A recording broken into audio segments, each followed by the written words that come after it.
Allez, c'est le retour de Top Rugby sur l'antenne de TV7 avec Mathieu Dalzovo. Et dans un instant, nous aurons la chance de pouvoir poser nos questions et vos questions aussi à Laurent Marty, le président de l'UBB, qui encore une fois nous fait le plaisir d'être là pour le lancement de Top Rugby. Mais avant, un coup d'œil rapide sur le reste de l'actu sportive de ce week-end, à commencer par le Tour de France. C'était une journée de repos ce lundi. Et bien, à partir de ce mardi, suite donc de la grande boucle en Nouvelle-Aquitaine avec l'étape entre l'île d'Oléron et l'île de Ré, soit 168 km. Et ensuite, mercredi, ce sera Châtelaillon-Poitiers. Nous aurons l'occasion de revenir, bien évidemment, sur ce Tour de France en Nouvelle-Aquitaine avec Julien Duby, journaliste à Sud-Ouest, qui suit pour nous donc ce Tour de France, qui sera avec nous demain matin à 7h15. Soyez au rendez-vous, c'est l'heure du sport sur TV7, donc désormais le matin également. Sachez que Roglic est toujours maillot jaune, Bernal, Martin et Bardet et Quintana. Donc voilà les 5 hommes de tête de ce Tour de France. Nous allons en reparler avec lui dans quelques instants. Voyons tout de suite les résultats de cette première journée de top 14 avec, vous le voyez, la victoire de Pau face à Montpellier, la victoire de La Rochelle face à Toulon, la victoire du Racing à Lyon, la victoire de Castres à Agen, Brive qui a battu Bayonne 42-23 et la victoire de Clermont face à Toulouse 33-30. Et puis effectivement, oui, non, l'UBB n'a pas joué contre le Stade Français. Je pense qu'on va en reparler un petit peu avec Laurent Marty dans quelques instants. Et justement, nous suivons également donc voilà le classement anecdotique forcément, puisque c'est la première journée du championnat. Donc c'est quand même très vraisemblable que ce classement évolue d'ici la fin du championnat. Hein. On en parlera là aussi avec le président. Et puis, allez, vous savez, on suit les Girondines de Bordeaux. C'était le week-end dernier également. Le retour du championnat pour les filles. Les Girondines qui se déplacent à Reims. Match nul, 4 partout. Et de son côté, Soyaux a gagné contre Dijon sur le score de 2-1. Voilà, le tour rapide, l'actu sport du week-end. Mais je vous le disais, c'est le retour de Top Rugby avec Mathieu Dalzovo et donc son invité Laurent Marty. Merci messieurs. Les coups d'envoi à ma droite. Bonsoir Laurent, merci d'être encore avec nous parce qu'on inaugure souvent les saisons avec vous.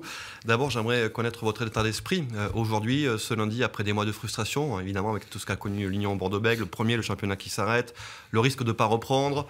Et maintenant, en plus, une rentrée ratée avec ce match reporté. Comment vous vous sentez aujourd'hui après tant de mois de frustration, finalement? On a juste envie d'être à samedi 18h. Se dire qu'enfin, on voit les joueurs rentrer sur la pelouse et qu'on va assister à un match de l'UBB. Alors, malheureusement, pas avec tout le monde, avec 5000 spectateurs, mais on veut tourner la page, quoi. On a envie d'aller vers le bon et j'espère des bonnes nouvelles. Dans votre esprit, dans l'esprit du staff, dans l'esprit de l'équipe, est-ce que l'UBB est championne de France 2019-2020? Non. On l'a dit, on n'a pas voulu demander le titre à partir du moment où on ne pouvait pas jouer des phases finales. Mais on sait qu'on est un premier qui a eu jamais autant d'avance sur ses poursuivants à ce moment-là du championnat.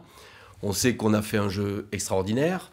On sait qu'on est allé gagner brillamment sur le terrain du Racing, sur le terrain de Clermont avec le bonus offensif, et qu'on a vécu une année magnifique, y compris en challenge européen où on s'était qualifié. Donc ça, on ne peut pas nous l'enlever. Ça va rester quand même gravé dans les mémoires. On revient sur l'actualité malheureusement marquée par le Covid et ce premier match reporté. On a indiqué le 26 septembre, mais où on parle, il n'y a pas d'heure, il n'y a pas de date encore précise pour le match de report du Stade Français. Il y a une solution ou pas? Et la première chose, c'est qu'on espère que ce ne sera pas le 26 septembre, oui. Parce que c'est la seule date disponible, mais à condition qu'on perde notre quart de finale contre Édimbourg, puisque je rappelle que la finale de la Coupe d'Europe est prévue lors d'une journée de championnat de top 14, donc elle n'est pas libre. Et ensuite, ça vous ramène au 28 novembre. Mais nous, on voudrait souffler aussi, parce que si vous soufflez pas au moins un week-end, ça veut dire que vous soufflez jamais, quoi. Donc on verra bien. Nous, on veut battre Édimbourg, et puis on verra bien ensuite quand est-ce qu'on jouera le Stade Français. La Ligue a lancé une enquête de la commission de discipline, justement, sur le Stade Français. Elle est légitime pour vous, cette enquête? C'est difficile de me prononcer. Autant je me suis battu pour dire qu'il y avait peut-être des moyens de jouer ce match, autant le reste ne m'appartient pas.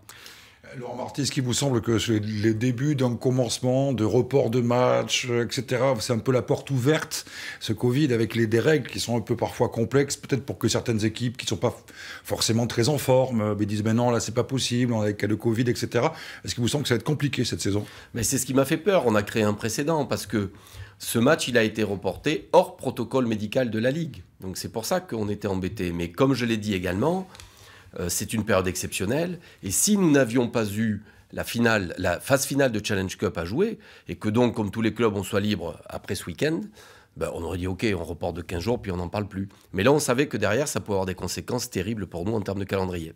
Alors, la Ligue étudie la possibilité aussi d'avoir une bonne nouvelle, d'alléger un petit peu le protocole sanitaire. Hein, c'est l'actu de ce jour. Hein, peut-être avoir des décisions rapidement. Ça irait dans le bon sens. Et vous avez quelques informations là-dessus. Pour l'instant, on rappelle que c'est 3 joueurs d'un effectif qui sont dépistés positifs au Covid et donc match reporté. A priori, la Ligue souhaiterait alléger ce protocole qui est quand même assez lourd, c'est vrai. Oui, il est lourd. Et c'est un souhait parce qu'en plus, ça se tient. Pourquoi 3 ? On est 40 ou 45 à s'entraîner. On a vu que jusqu'à présent, quand 1 ou 2 joueurs étaient touchés et que c'était bien géré, ça ne se répandait pas. Et les clubs le gèrent bien. Bon, sauf l'épisode du Stade français, mais c'était cet été, au mois d'août. Donc on se dit que ce serait mieux qu'on puisse jouer, parce que sinon, je pense qu'on va aller vers de plus en plus de reports. Et si on ne finit pas cette saison, ça va être quand même assez dramatique. 2 saisons blanches, ça va être compliqué, oui. Tout à fait. Ça veut dire le modèle anglais, ça pourrait, ou le modèle du football, c'est-à-dire que du moment qu'on peut aligner une équipe, on joue.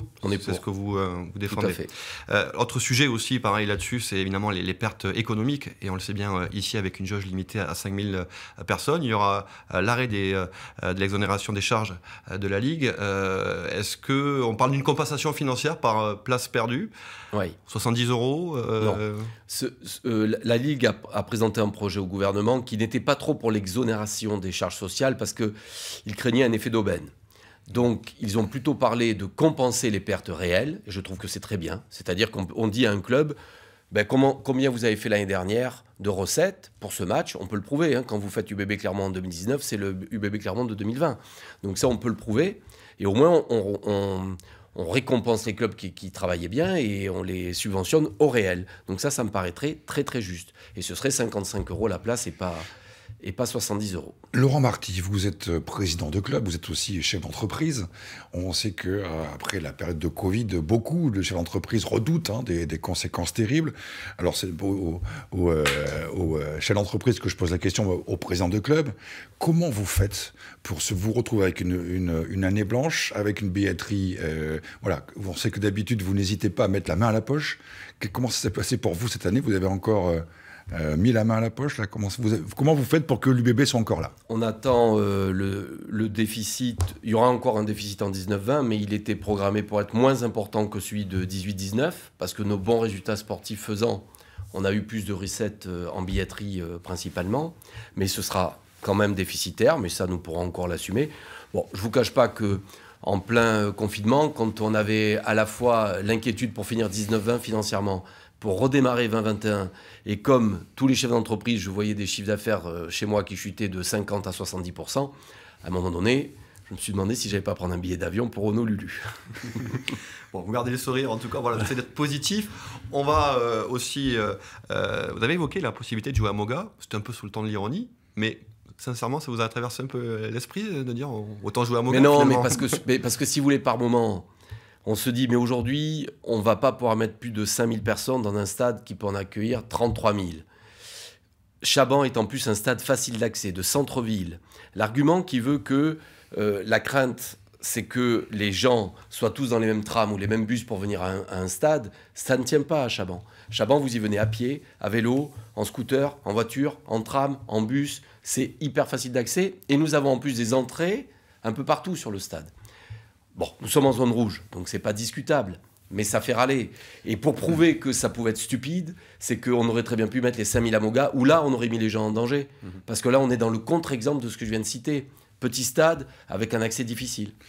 On sait que l'UBB a largement trouvé son public, c'est même le meilleur public de France, dis donc, en termes en tout cas de présence d'Europe, pardon, excusez-moi, de présence au stade. Chaban, 5000 spectateurs. C'est triste.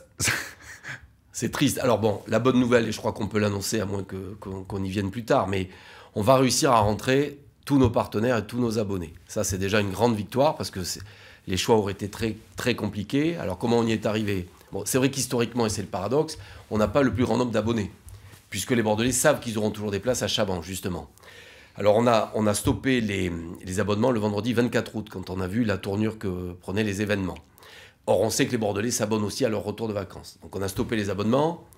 On a ensuite demandé au staff administratif, aux familles des joueurs, aux familles des administratifs de ne pas venir au stade, y compris ma propre famille. Tout le monde, il faudra qu'il n'y ait personne de chez nous. Privé de stade. Privé de stade. Mais oui, parce que les abonnés et les partenaires prioritaires. On a demandé à la mairie de Bordeaux de baisser sa jauge. On a demandé à nos associations, le CABBG et le Stade Bordelais, de renoncer à leurs abonnements pendant tout ce temps-là. Et enfin à nos partenaires qu'on va citer dans un email et qui, pour certains, vous savez, ils peuvent vous acheter un panneau, de la LED, une loge VIP, puis avoir 100 places ou 200 places par match. On leur a demandé de bien vouloir reporter ces places-là également. Voilà, donc en faisant comme ça, on va pouvoir rentrer prioritairement nos abonnés historiques, nos partenaires. C'est déjà un crève-cœur de moins. Ouais, c'est un effort vraiment collectif qui est demandé à tous ceux qui gravitent autour du club. On aura Comme une poussée en mêlée, quoi, un peu. Ouais, c'est ça, oui, tout ça derrière la mêlée. On aura une question aussi du même type pour la Coupe d'Europe. On va rester juste, et ce sera la dernière question. On a une question d'un téléspectateur qui nous a envoyé un message, Didier Dos, on va la voir s'afficher à l'écran. Pourquoi ne pas avoir étudié la possibilité, vers le mois d'avril, on remonte un peu le temps, de finir la saison 2019-2020 en 2021? Là, il y avait, je lis le message tel qu'il a été envoyé, là, il y a un gros risque de deuxième saison blanche. Si la saison dernière avait été prolongée, il n'y aurait pas eu de problème de week-end. L'équipe de France aurait pu avoir un large créneau et les clubs auraient pu finir tranquillement la saison sur 2 ans. Est-ce que ce n'était pas là la moins mauvaise solution? C'est une solution que vous avez envisagée? Oui, c'est une solution que j'avais soumise un peu en coulisses à la Ligue, en disant, est-ce qu'il ne faudrait pas en profiter pour changer les calendriers? Et à l'époque, mon idée, c'était plus de dire que nous finissions ce championnat à la reprise, septembre, octobre, novembre. On laissait l'équipe de France jouer et on repartait sur des saisons qui redémarraient en janvier. Donc sur le modèle de l'hémisphère sud, alors c'est ce que vous suivez. C'est une idée que j'avais soumise en coulisses à la Ligue, mais bon, qui n'a pas été retenue parce qu'à cette époque, il faut bien comprendre que tout le monde avait une idée à la minute, donc c'était compliqué dans ce flot d'idées. Mais bon, c'est toujours facile après de dire que finalement elle était jouable, mais il y avait d'autres conséquences derrière. On va revenir sur cette première journée de Top 14 rapidement. Nous allons pouvoir de nouveau voir les principaux résultats donc de cette première journée de Top 14. Le temps de voir le panneau s'afficher. Est-ce qu'il y a déjà, Laurent Marty, des équipes qui, selon vous, commencent à être un peu à faire peur, mis à part l'UBB, bien sûr, parce que j'imagine que vous savez, vous êtes attendu un peu maintenant sur tous les terrains.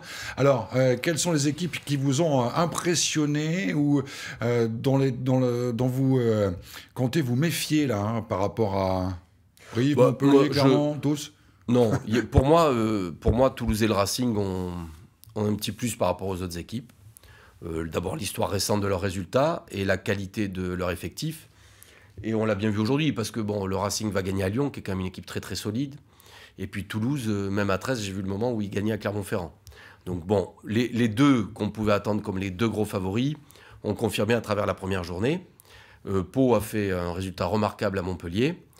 Et malheureusement pour nous, Brive, qui est une équipe dangereuse, très costaude, bien organisée, avec un manager qui connaît bien la maison, a balayé Bayonne. Donc méfiance parce que nous avons en plus un manque de préparation. C'est à tout du match péage, la venue de Brive. Premier match finalement de la saison à domicile. Il y a toujours une petite pression supplémentaire quand on démarre la saison à domicile.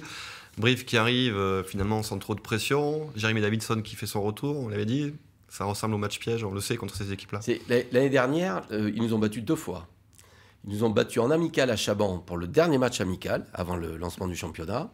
Il n'y avait pas photo. Et ils nous ont mis 30 points chez eux. Même si on avait eu un carton rouge dès la 7e minute, ils nous avaient quand même largement dominés. Donc, méfiance. Méfiance. Et puis, ils seront un peu plus dans le rythme que nous, parce que nous, finalement, les bienfaits de notre préparation, ils se sont un petit peu envolés avec le match amical qu'on n'a pas joué et celui du Stade Français. Il y a une conférence de presse, hein, justement, avant d'avant-match, c'est ce mardi. Donc nous aurons les échos du staff technique. Mais vous, comment vous la sentez, cette équipe? Parce que c'est compliqué quand on est un compétiteur, quand on aime le sport de haut niveau. D'abord, être privé d'un titre qui vous tendait les bras, et puis après se retrouver pendant des mois sans pouvoir exercer sa passion, son sport, arriver à trouver à maintenir le collectif sans match de préparation. Ça va pas être facile, non? Alors, je peux vous dire que s'il y a bien un point sur lequel l'UBB a vraiment franchi un cap, c'est sur le plan sportif. D'une part, parce qu'on a su constituer au fil du temps un effectif de grande qualité, et aussi parce que, avec l'arrivée de Christophe Furios, on a trouvé un manager extrêmement compétent, extrêmement impliqué, et qui gère ça à la perfection. Donc je suis serein sur notre préparation sportive, sur le collectif, sur la qualité de notre collectif, sur l'engagement des garçons. On a un groupe, Christophe me le disait encore tout à l'heure, qui est quand même assez extraordinaire. Ils savent rigoler, mais ils savent aussi être très sérieux. C'est ce qu'on voulait. C'est quoi? C'est le groupe que vous avez au fil des années constitué, ou c'est l'effet Christophe Furios? Les deux, mon capitaine? L'effectif, quand Christophe est arrivé l'année dernière, il l'a trouvé. Voilà. Cette année, il a pu participer au recrutement, apporter sa touche. Mais globalement, c'est l'effectif qu'on a constitué au fil des ans. La méthode. Mais ça ne suffit pas. Parce que non, ça ne suffit pas. Je sais aujourd'hui, c'est ma 14e année de président, que si vous voulez réussir, il faut une bonne équipe, il faut un très bon manager. Si vous avez qu'un des deux, ça ne marche pas. Ça y est, vous l'avez trouvé? Je crois. Il faut le garder, hein? Oui. Ça ne veut pas dire que ceux d'avant ont fait du mauvais boulot. Mais Christophe arrive dans un contexte peut-être un peu plus favorable qu'eux. Et puis je crois aussi que c'est le meilleur manager qu'on ait eu. Oui, on en parle souvent et on peut le comparer un peu à ce qui se passe en équipe de France de football aussi. Voilà, on ne prend pas toujours les meilleurs joueurs, mais les joueurs qui humainement peuvent s'entendre. La cohésion, c'est très important, Christophe Furios le répète souvent. Un an après, il vous étonne toujours, Christophe Furios? La méthode Furios, elle vous étonne toujours? Vous le côtoyez tous les jours? Mais... Non, parce que bon, je n'ai pas découvert grand-chose quand il était à l'UBB. Je me doutais de quand même comment il était. On s'est suivis. Il était à Oyonnax, il était à Castres, il était à Oyonnax quand l'UBB était en Pro D2. Puis à Castres, quand l'UBB a commencé à tourner, donc on s'est suivis. Je voyais bien qu'il arrivait quand même à de bons résultats. Mais c'est quelqu'un d'extrêmement compétent. L'Union, ça va être l'équipe à abattre, hein. Vous êtes attendu sur toutes les pelouses de France et de Navarre. Cette position de favori là, que vous avez, même si vous avez... Pourquoi ça vous fait sourire? Parce que... Vous n'aimez pas le terme de favori? Mais non, mais je m'en fous. Ça nous dérange. C'est important quand même quand on est dans le club. Non, ça nous fait ni chaud ni froid. Ce qui compte, c'est ce qu'on a fait l'année dernière. Voilà. Là, on a fait une super saison qui s'est arrêtée trop tôt, malheureusement pour nous. On allait en demi-finale directement, mais on aurait pu perdre en demi-finale. Le reste, je vous le dis en toute bonne foi, je trouve que l'effectif du Racing et du Stade Toulousain est légèrement supérieur au nôtre. Ils ont une histoire récente qui est supérieure à la nôtre. Ce sont les deux favoris du top 14. Donc vous dites là, ce soir, l'UBB n'est pas forcément l'équipe favorite de la saison 2020-2021. On ne nourrit aucun complexe vis-à-vis de ces équipes. On croit en nos chances et on va tout donner pour les battre et finir premier, bien évidemment. Mais aujourd'hui, nous marquer favoris, ça ne nous fait ni chaud ni froid. Si un peu chaud, ça nous fait sourire. C'est la méthode Coué? Non, pas du tout, mais c'est juste que vous ne pouvez pas devenir favori du championnat alors que sur les 10 dernières saisons, vous en avez fait une de très bonne et encore, elle ne s'est pas achevée. Vous savez que certaines mauvaises langues disent en plus que c'était l'année de Coupe du Monde, donc ça compte pas vraiment. Je crois que ça n'a pas plu alors à ceux qui trouvent des excuses en permanence quand ils ne sont pas premiers, ils me font doucement rigoler. La Coupe d'Europe, il faut en parler aussi parce que dans 15 jours, il y a aussi le quart de finale contre Édimbourg qui a perdu en demi-finale de l'X-Celt ce week-end. Ça reste un objectif à atteindre? Complètement. On veut aller au bout de cette compétition, mais attention, le Édimbourg qu'on va recevoir n'est pas celui qu'on a vu en poule. Je ne sais pas si vous avez la composition d'équipe, ils ont rentré tout le monde. On a la moitié de l'équipe d'Écosse. Ils ont perdu contre l'Ulster, mais ils se sont bouffés le match tout seuls parce que pendant plus d'une heure, ils ont largement dominé l'Ulster. Donc ça va être un match très difficile. Et surtout, ce que je crains, c'est que c'est une équipe qui joue depuis un petit moment. Ils ont repris eux depuis la mi-août, je crois. Donc il va arriver en étant capable de mettre beaucoup de rythme. C'est le samedi 19 septembre à 13h30 à Chaban. On a une question aussi de Saturn Oval et je pense qu'il y en a beaucoup de personnes qui nous écoutent et d'abonnés. Saturn Oval. Saturn Oval, c'est un fidèle de l'IBB et un fidèle de l'émission qui a une question pratique. Justement, n'hésitez pas, c'est l'occasion rêvée pour rappeler que vous pouvez, grâce aux réseaux sociaux, vous aussi poser vos questions à nos invités. N'hésitez pas, Mathieu Dalzovo, vous le voyez, pose vos questions également aux invités que nous avons sur ce plateau. Ce sera ainsi durant toute l'année. Ouais, une question pratique pour l'accès au stade, en tout cas les places. J'aimerais savoir si vous avez du nouveau pour le match de Challenge Cup contre Édimbourg, avec une jauge à 5000 ou pas, et à qui seront attribuées prioritairement les places, vu que moi j'ai toujours la mienne du printemps. Ouais, alors on a la première question qu'on se pose, c'est qu'on a encore un petit espoir. Il est infime, je vous l'avoue, mais ne pourrions-nous pas revenir en zone verte d'ici une dizaine de jours? C'est notre espoir, auquel cas je pense que la préfecture nous donnerait une dérogation. Mais dans tous les cas de figure, on sait qu'on avait vendu 9700 places. Sur ces 9700, il y a 2000 invitations. Ça, c'était le quota annuel des invitations, mais pas celle dont je vous parlais tout à l'heure, mais celle qu'on donne aux écoles et aux associations. Bon, celles-là, elles vont sauter, forcément. On a les places d'Édimbourg. On est en train de faire le compte précis. Combien d'Écossais avaient acheté des places et ne viendront pas puisqu'ils sont en quatorzaine. Et derrière, on va refaire le même calcul que ce qu'on a fait pour le championnat. Et comme ça, on espère se rapprocher le plus possible des 5000. Si on finit à 5500 ou 5600, on appellera les 500 derniers acheteurs et on leur dira que malheureusement, ils ne peuvent pas venir au match. Voilà. Mais on va gratter pour essayer de rentrer tout le monde à 5000. Alors, une question avant de poursuivre, Mathieu, par rapport justement à cette saison blanche. Est-ce que l'UBB peut supporter une deuxième saison blanche? Et d'un point de vue plus général, est-ce qu'on peut imaginer que le rugby, si on se retrouve avec deux saisons comparables à celles qu'on a connues, par exemple, la dernière fois, ne serait pas en grand danger? Et le sport en général, on joue gros là? Ouais, on joue gros. L'UBB, non, mais comme d'autres clubs qui sont sur une économie réelle, on ne pourrait pas, sans aide, c'est toujours pareil. Si le gouvernement vous dit, bon ben voilà, on fait en sorte que vous puissiez payer vos charges, bien sûr qu'on pourra continuer. Enfin, est-ce que ça se passerait comme ça? C'est pas gagné. Et puis sur un plan purement sportif, alors si c'est le cas de toutes les compétitions, bon, vous vous dites... enfin, ce que je constate, c'est que le foot a fini son championnat. Non, pardon, la Champions League de foot a fini sa Coupe d'Europe, et que les Anglais et les Celtes finissent leur championnat également. Là, ils sont en train de le terminer. Bon. Donc nous, ce serait quand même bien de trouver une solution pour le finir, parce que deux champions... Alors je ne vous cache pas que si on peut jouer jusqu'au moins fin mars et qu'on est encore premier, peut-être que là, on dira que le titre, on le veut, quoi. On demandera une moyenne des 2 années, parce que oui, quand même. Ça suffirait. Financièrement, 2 années comme ça va être... Sans aide, c'est impossible. Mais c'est pour tout le rugby français. Ça remet en question tout le modèle du système français, justement. Quand vous êtes adossé à un grand groupe, ou que le président est beaucoup plus riche que je ne le suis, vous vous dites qu'ils peuvent passer.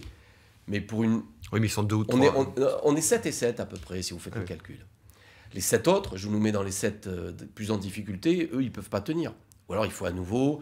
Enfin, les partenaires et nos abonnés ont fait déjà des efforts cette année. 2 années de suite, je pense qu'ils seraient moins d'accord. Il y a des interrogations justement là-dessus entre présidents. Je sais que vous êtes proches, il y a un groupe WhatsApp entre présidents. Vous dites qu'il faut que ça change justement pour l'avenir. Si on a un nouveau pépin comme ça, c'est tout Mais tout le premier truc qui à peut changer, changer. et on l'a fait, c'est ce que j'ai dit, c'est que quand vous vous rendez compte qu'une économie est tout le temps déficitaire, c'est que vous avez trop de charges. Les charges, ce sont les salaires des joueurs. Donc on a entamé une baisse du salarié cap. Je suis désolé pour les joueurs, je les adore, surtout les miens. Mais à un moment donné, il faut être réaliste. Vous ne pouvez pas tout le temps être dans une économie qui est déficitaire. Donc les joueurs ont fait d'abord, il faut le saluer, un gros effort de baisse de salaire cette année. Tout le monde ne l'aurait pas fait, ils l'ont fait. Et ensuite, ils savent que progressivement, pendant 4 ans, eh bien, le salarié cap va baisser et que leur salaire baissera un petit peu. Mais faisons en sorte de les accompagner différemment et ils seront gagnants à l'arrivée. Justement, par rapport aux partenaires du club, est-ce que vous avez justement senti en cette période difficile des partenaires vous dire on est là, Laurent, on ne vous lâche pas, on ne vous quitte pas, c'est pas parce qu'effectivement c'est un moment difficile que nous, on en profite pour retirer nos billes? Ah oui, ça c'est une grande majorité. D'autres sont partis. Quelques-uns ont demandé des avoirs. Dans cela, parfois, il y a des petites déceptions humaines, mais c'est la nature humaine, c'est la vie. Enfin, globalement, l'effort fait par nos partenaires et nos abonnés est colossal. En revanche, on avait très bien redémarré toute la campagne de partenariat. Là, on voit bien que ceux qui étaient sur le point de signer, bon, mais certains se sont posés des questions. En plus, la semaine dernière, c'est rigolo.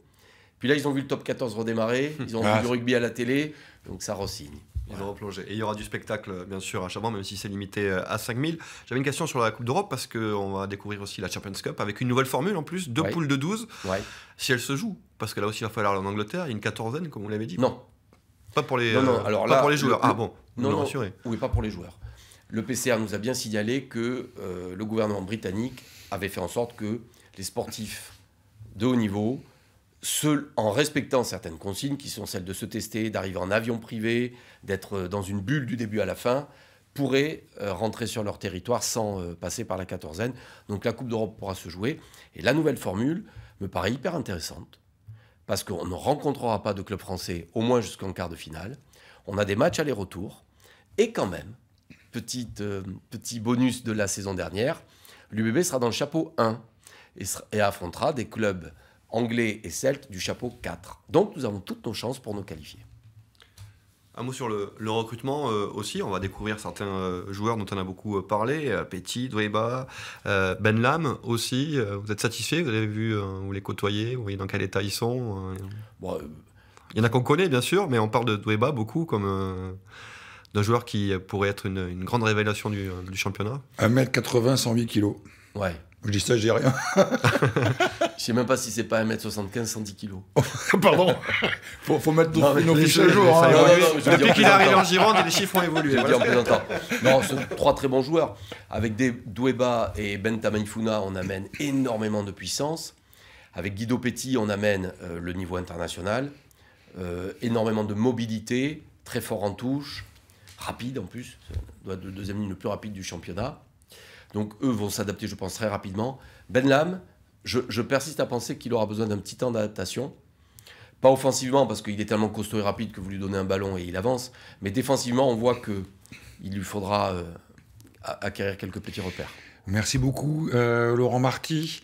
Il vous tarde là de revenir au stade un peu là. Samedi 18h, j'en rêve. J'aurais juste aimé revoir Chaban plein. Ça va me manquer beaucoup. Beaucoup. Merci. Vous donc lundi prochain avec un nouveau numéro de Top Rugby, puisque ça y est, le sport c'est reparti, et le rugby aussi sur TV7, pourvu que ça dure. Et l'UBB chaque lundi bien sûr à 19h avec notre magazine Top Rugby d'un quart d'heure consacré à l'UBB chaque semaine pour tout connaître de l'actualité du club. Super, merci. Merci Laurent.